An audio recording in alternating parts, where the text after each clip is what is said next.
gas from? They get it from Russia. They already built the pipeline, right? Okay, so, and they talking about telling them, don't you get no gas from them. And they telling all the Europeans, which is still cold in Europe. Okay, it's going to be cold for another couple of months. Okay, so if they put everything on hold and they just go through the summer, the winter will be back, and they'll have a long winter ahead of them. So they want to sanction the Russians to every last German, right? And all the French, right? And it's getting colder in the winter and hotter in the winter, and it's getting messed up. So this is a time where you need your supply of oil, heating oil, you need your supply of gas. And then the dear American people.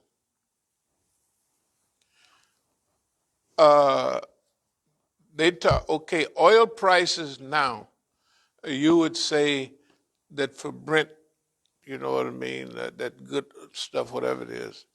Let's say it's 98, I saw 98, 97 point something. It's okay, fine. $98 a barrel.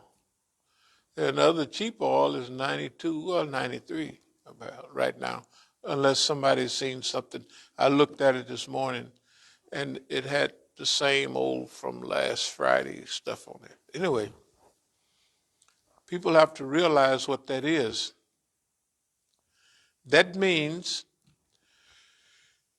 you can't keep the people away from it. If you keep Americans and if you keep that oil off the market, what does that mean? That means the Europeans going to freeze to death and already see the price of gas. You notice all European cars for the last 100 years been little bitty cars, so Japanese. The only people that was producing them big monstrosities, you ever look at an 85 Broham, that thing is like, it's unbelievable. That's probably one of the last ones. But it's from here to over there. 500 cubic inches, 4-barrel carburetor. I know the ones I used to drive got either 7 or 9 miles a gallon in the city and 11 miles on the highway. But that's when gas was 36 cents, 30 cents a gallon, 35 cents a gallon, right? They got, I don't know, 16-gallon tank, a big old tank. You could fill it up. You go a long way with them big 4-barrel carburetors, but that's when gas was 25 and 35 cents a gallon. 35 was the high price. I'm talking about back in the day. Now imagine now, right?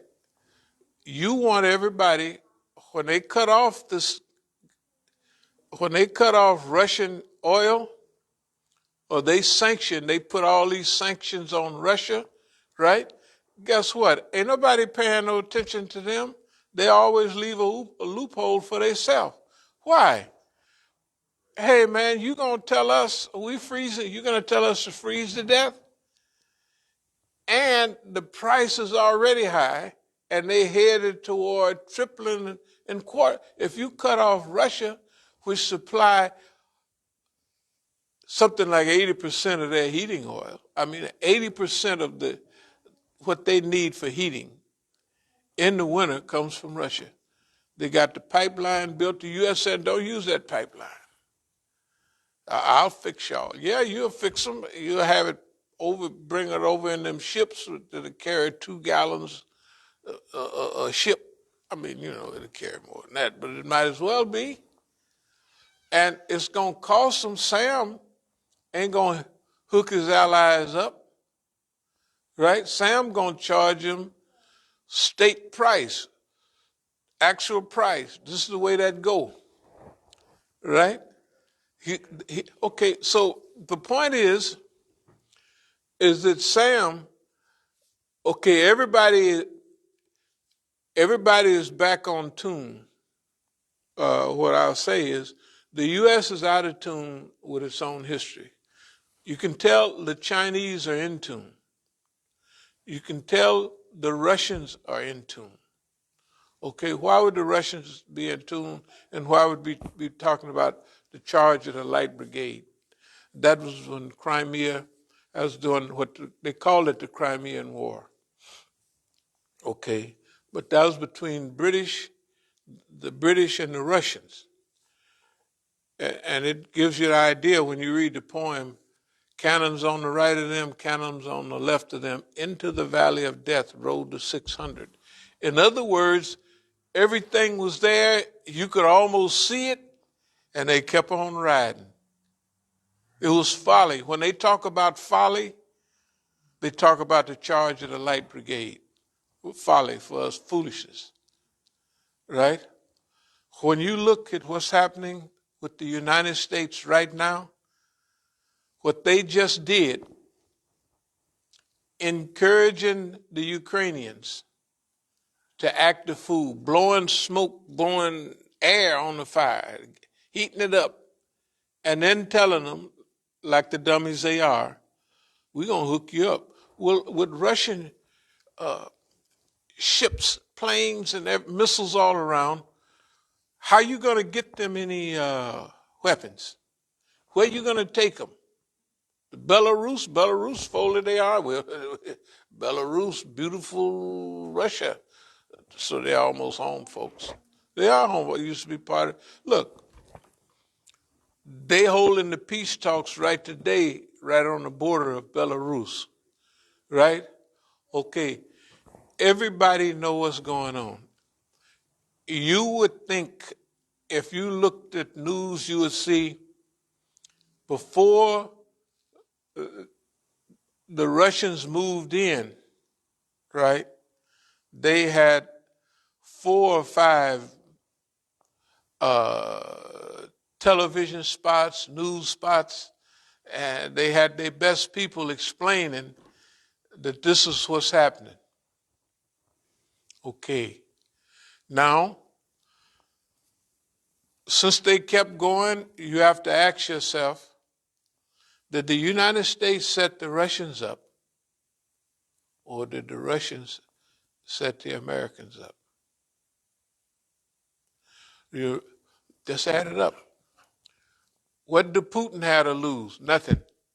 Whose one looks like a clown? The Russians left Afghanistan decades ago, and you ain't even seen them trying to get back. And they friends, they have friends with Syria, they friends with Iran. Muslims, I just love, the Muslims whooped them so bad, they fell in love. You know where you beat a woman so long, she start liking you more. Cause something crazy, but Stockholm Syndrome, where the people is causing you the trouble, you start liking them more or sympathizing with them. Oh, you poor Hezbollah, they did that to you. Oh, Lordy, Lordy, Lordy. Well, that's the Negro with the white man. No, that's the Negro here. The Negro here, but the Negroes out of this one, except us, of course. Hey, look at here. They can put it all on the news. They can put it all on everything. We're getting ready to outline this. If we get 90% over, we get a straight A. Right. Maybe we give ourselves A minus at 95. Between and what? 80 and 90, this is B. 85, B plus. Right? So far, our analysis of there will be no Arab Spring.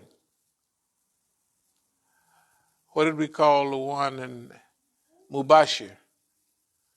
Before the Arab Spring, Mubashir. This is Bashirun. Good God Almighty, you can't miss it. This is clear reality, the truth. It's good news. Okay, this right now is good news. It's good news. It's not going to be that many people hurt. And it's not that, think of the news the last few years. Bush's son, money hooked up Ukraine, right? Got to remember that.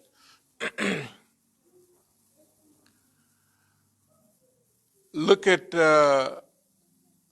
old, what's the name's them side? The old red-headed president, whatever, orange-headed president.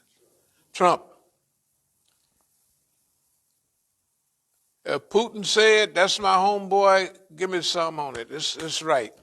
Right? That's the way he did it. Now his people, see, they're not playing all of what everybody. What is his people saying? So if one got 75 million, 76 million votes and the other one got 70, what's the big deal? The division inside of the United States. So there's a whole crew that public broadcasting is not telling you about. They got an analysis on it.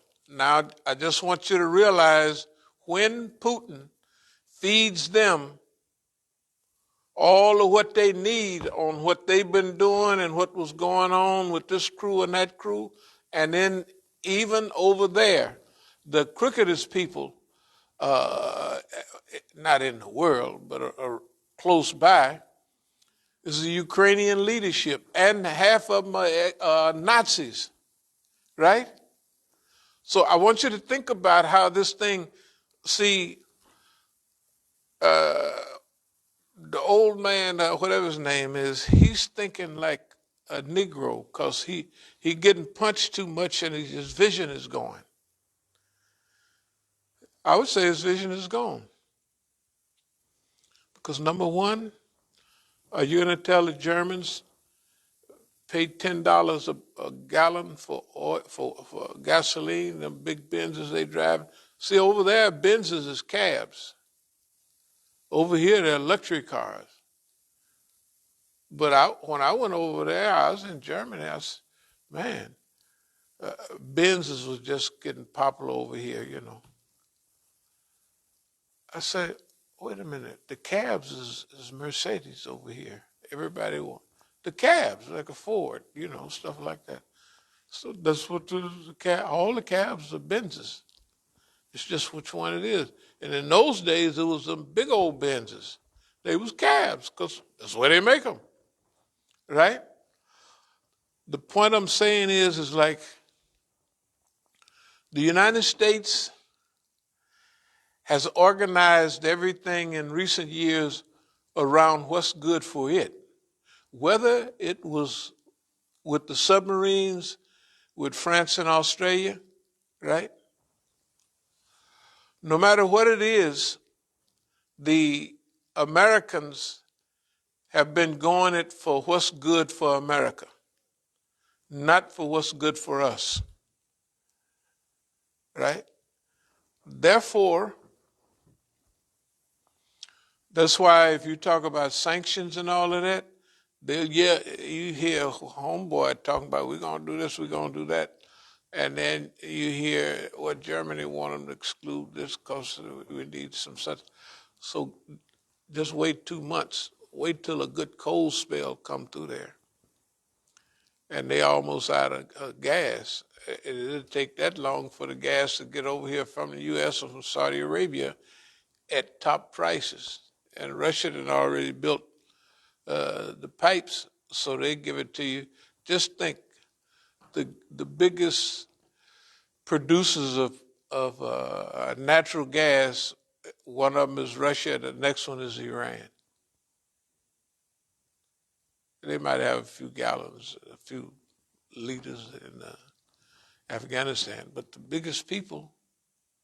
So, and then the sanctions on Iran. Can you sanction somebody?